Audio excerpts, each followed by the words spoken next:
Hey folks, I'm Ryan, and I'm here today to show you how to play Cuttle, the deepest card game under the sea. Cuttle is a two-player battle card game played with a standard deck of cards. If you've ever thought to yourself, I wish I could play Magic or Hearthstone without spending hundreds of hours or thousands of dollars acquiring cards, you'd probably love Cuttle. You can play Cuttle anywhere you've got a deck of cards and a friend, but today I'm going to show you how to play Cuttle online at www.Cuttle.cards, a website I created to play this game so dear to my heart. Link to the site's in the description, but it's easy to remember, www.Cuttle.cards. To play Cuttle online, you'll first need to sign up with a username and password.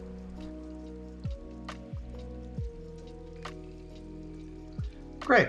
When you first log in, you'll see a list of the available games that you can join, a widget at the top for creating new games, and a few buttons on the side for viewing the rules, playing versus AI, or to join our Discord community, which is a great place to meet players or to find matches. For now, I'll create a new game and see if anybody wants to play.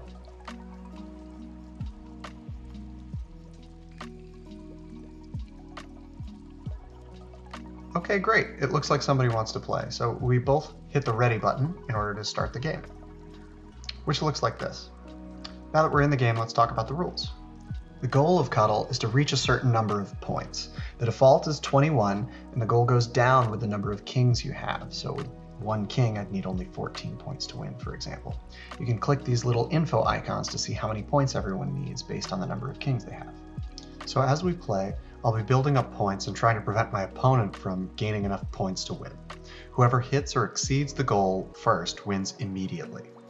So how do you play?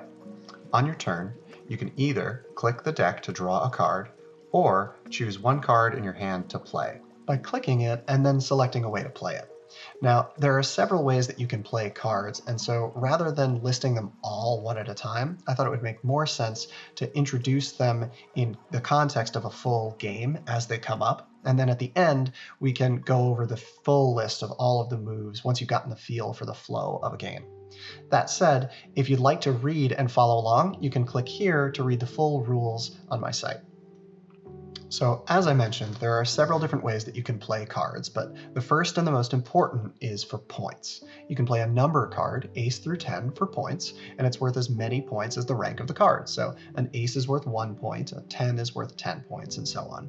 And the point card stays out and gives you points as long as it stays on the field. So your point total at any time is the sum of the ranks of all the point cards that you have out.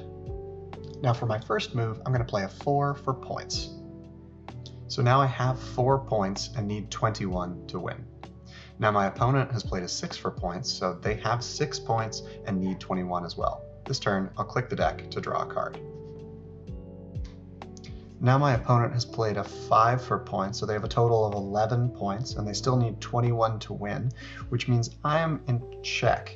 By which I mean to say that if my opponent has 10 points in their hand, they can play that next turn to win with exactly 21. It's permissible to exceed the goal in principle. However, 10 points is the most that you can get in a single play. So they could win next turn. And this makes it a good time for me to introduce the second way that I can play cards, which is scuttling. If you have a larger point card in your hand, or a number card, than an opponent's point card, you can scuttle their point card with the card from your hand by clicking the card you want to play, choosing scuttle, and then clicking the opponent's point card in order to scrap both of those cards. So I have scuttled my opponent's 5 with my 6.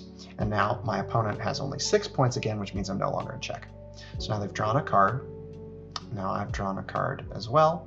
Okay, my opponent has played a king, which means that while they still only have 6 points, the goal is now reduced to only 14 points, which means I'm yet again in check. It's theoretically possible that my opponent could have an 8 or more and win next turn, so I need to stop them again. And so at this point, I can't actually scuttle with my 5 because my 5 is lower than their 6, and that's the largest point I have, but I have another card that helps me here. It's a jack. So a jack you can play on an opponent's point card to steal it. So I've just played my jack to steal my opponent's 6 of spades, and now I have a total of 10 points and need 21 to win, and my opponent has 0. but needs only 14. Okay, so now my opponent has played a one-off effect. This is the third way that you can play cards. You can play a number card directly to the scrap pile for an effect based on the number of the cards. So each number has its own effect. An ace will scrap all the points. So my opponent played an ace that destroyed all of the points, which in this case were my 2-point cards. The king stays out because that's a royal instead. So now I'm going to play a 4 for its one-off effect. So this spends the 4, it gets scrapped, and my opponent has to discard 2 cards from their hand.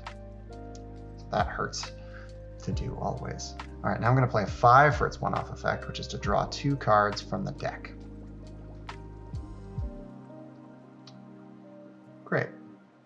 So now we're both drawing some cards. That was a pretty intensive exchange. Okay, so my opponent now has played a queen, which protects their cards against the effects of 2s, 9s, and jacks, which are all the cards that apply an effect to a single card. I was just checking the scrap to see what there is because I have a 3 in my hand. And so I'm going to play a 3, which lets me go through the scrap pile to return a card to my hand. And I'm going to select a 6 from the scrap, which is what I was looking for earlier. Now that I have a 6, I'm going to play it for its one-off effect, which is to destroy all of the royals on the board. So that way I was able to destroy both of my opponent's cards, the king and the queen. Now I'm going to draw. We're both getting cards back because we've just spent most of what we had in order to destroy each other's stuff. Now it's my opponent's turn and they're thinking. Okay, they're going to draw again.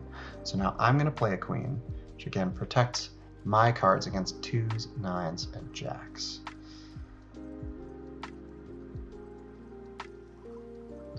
Okay, now my opponent is playing a 3. This is what it looks like when your opponent plays a one-off effect. And I'm going to resolve their 3, so they get to look through the scrap pile, and they chose the 6 of diamonds in the scrap for their hand. Okay. So now I'm going to play an 8 for points. So now I have 8 points and I need 21 to win. Note that the queens don't count towards the goal. They don't give us any points and they don't reduce the goal. So now we're drawing some cards. And I don't like that my opponent has a queen because I have 2 jacks and their queen blocks my jacks. So I'm going to play a 2 for its one-off effect, which lets me destroy 1 royal.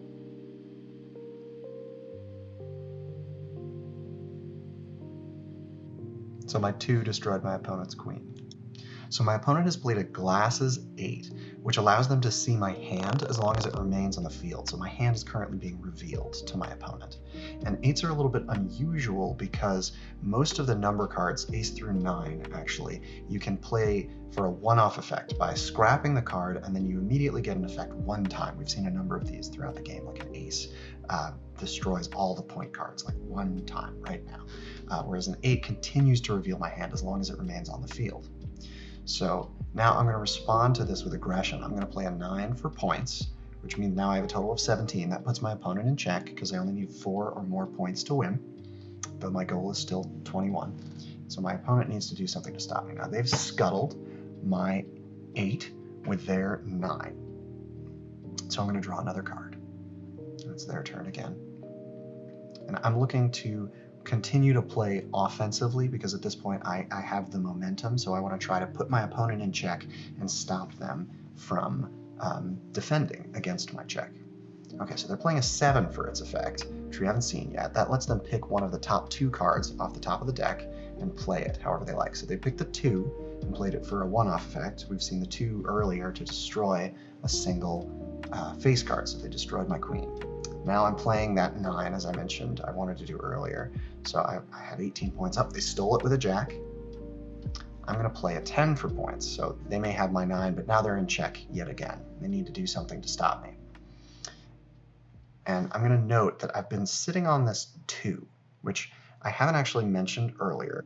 But a 2 is very special and powerful because it has an additional alternative effect to destroying a royal on your turn, which is anytime an opponent plays a one-off effect, including the 7 here. If you have a 2, you can counter it. And if they can't counter back, then their effect doesn't happen, and then it's your turn, which is an incredibly powerful move. So my opponent is playing a 7 to try to choose from the top cards of the deck in order to find something to get them out of this situation.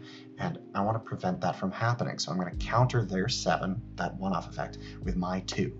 And this is a one-off effect, the counter, so if they have a counter, they could counter back. But if they don't, and they don't, then it's my turn. So I'll play a jack to steal their 9 of spades, which is really my 9 of spades. I have 28 points, so I exceed the goal, I win, good game. So I understand that this may be somewhat confusing for a tutorial video because I haven't yet shown you all of the nuances of what every effect is and exactly what every specific card does, but I thought it might make sense to introduce the game first in the context of a full game, seeing it played out. And this was actually a pretty rich game strategically that we had with some good back and forth as far as disrupting each other's plans.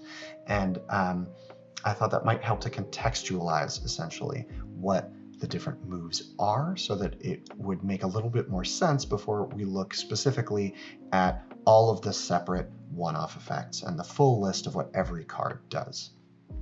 So I'll reiterate that the first way that you can play a card is for points. You can play an ace through 10 card for as many points as the number of the card. The second way that you can play a card is to scuttle. If your opponent has a point card like this 9, you can scrap it by scuttling with a larger number card from your hand, by clicking the card in your hand, choosing to scuttle, and then selecting the target you want to destroy.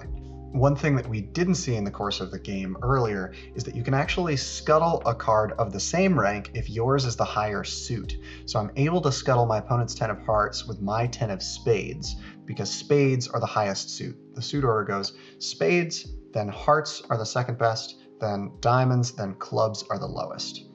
So the 10 of spades is actually the largest point card. It can scuttle anything and cannot be scuttled by anything else. So now let's talk about the royals, each of which grants some persistent benefit as long as it remains on the field. So we'll start with kings, which don't give you any points at all, but while they are out, they reduce the goal, the number of points you need to win. So when I play this king, I still have 0 points. I don't have any points, but my goal has gone down from 21 points to only 14 points because now I have 1 king out. If I were to play a second king, I would need only 10 points. And with a third king, I'd need only 7 points. And with all 4 kings, I need just 5 points to win. Next, let's talk about jacks. So a jack can be played to steal your opponent's point card. So notice that when I choose to play the jack, I can't target my opponent's king because it only works on point cards, but I can click to steal my opponent's 10 of hearts with my jack, and this is a very powerful move because my opponent had me in check, and now I have my opponent in check. So with that, let's take a look at queens. While my opponent has a queen, I'm unable to use jacks to steal their point cards, and I can't counter their one-off effects with my 2s or play 2s or 9s to target any of their cards besides the queen itself. And so it's a defensive preventative card that stops me from using other moves, specifically 2s, 9s, and jacks. It's notable, however, that I can still scuttle my opponent's point card if I have a larger number card, even though they have a queen. Next, let's look at glasses 8s. So you can still play an 8 for points or to scuttle, but you can also play an 8 for glasses, which stays on the field and reveals your opponent's hand as long as it stays out. And this is a bit different than the other number cards, which can be played for a one-time, one-off effect. We'll see that in a moment.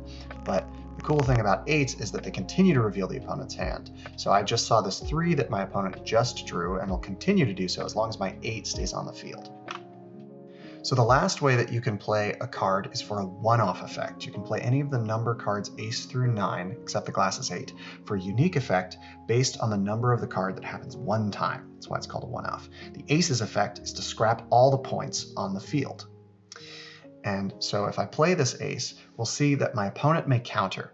Anytime you play a one-off effect, if your opponent has a 2, they can counter your effect to stop it from happening. And we saw this in the course of the game that I played earlier. In fact, this is actually how I won the game previously. But my opponent did not have a 2, so they didn't counter the effect. And in this case, the ace destroyed all the point cards. So a 2 has 2 different one-off effects, as I mentioned earlier. The first of which is you can scrap a royal or a glasses 8, like one of them, of your opponent's. So I can play my 2 to scrap my opponent's king, so long as they don't counter my effect. So now let's look a little bit more precisely at countering. Whenever my opponent plays a one-off effect, like this ace to scrap all of the points, I always will have the option to resolve it and allow the effect to happen. But if I have a 2, as I do now, I additionally have the ability to counter the effect to prevent it from happening. So I'll counter my opponent's ace with my 2 of clubs, and now they have the chance to counter back in order to get their effect to happen. But if they don't counter, then their effect is canceled, it's my turn, and I can play this ace for points and win the game. So the effect of the 3 lets me choose a card from the scrap pile, so it's often nice to look at the scrap pile first before choosing to play a 3. I see there's a 6 there that I want, so I'll play this one-off effect. And then when my opponent resolves it, I get the ability to choose a card from the scrap and bring it to my hand, so I can take the 6. Now I'll show you the 4 from the opponent's perspective. So my opponent's just played a 4 on me, and now once I resolve this effect, I need to choose 2 cards in my hand to discard. So I'll pick the ace and the 3 to discard, and then I will keep the 6 in my hand. A 5's effect is relatively simple. You draw 2 cards from the deck to your hand. We've seen previously that the one-off effect of a 6 will scrap all the royals and the glasses 8s that are on the field. I can see that my opponent doesn't have a 2 because I have a glasses 8, so I know that this effect will resolve, and that scraps all the royals and the glasses, and the point cards return to their original owner now that the jacks have been destroyed. A 7's one-off effect lets you play one of the top 2 cards from the deck any way that you like. So now I can choose the jack from the top of the deck to steal my opponent's 10. Lastly, the 9's one-off effect lets me return one of my opponent's cards to their hand, and they won't be able to play that card again on their next turn. So I can play this either on the 10, the jack, or the king, but I'm going to play it on the jack, which will return the jack to their hand and the 10 back to me. And now they can't play the jack again on their next turn. They need to wait a turn to play it. And 10s don't have any one-off effect. You can play them for points, or you could scuttle with them, but there's no effect because they're the biggest point card and they can scuttle anything. They don't need an effect. I hope you enjoyed this video and that it was helpful in teaching you to play Cuttle, which by now I hope you'd agree is an extremely cool card game that rewards deep strategy and clever play. If you'd like to play Cuttle online, you can check out my site at www.Cuttle.cards. And if you'd like to meet other players, you can join us on Discord to hang out and play. The community is extremely welcoming, and it's a cool place to compete in weekly events, or just to hang out and spectate or play the deepest card game under the sea. If you'd like to learn more about Cuttle or our growing community, consider liking and subscribing for more gameplay and tutorial content. See you next time.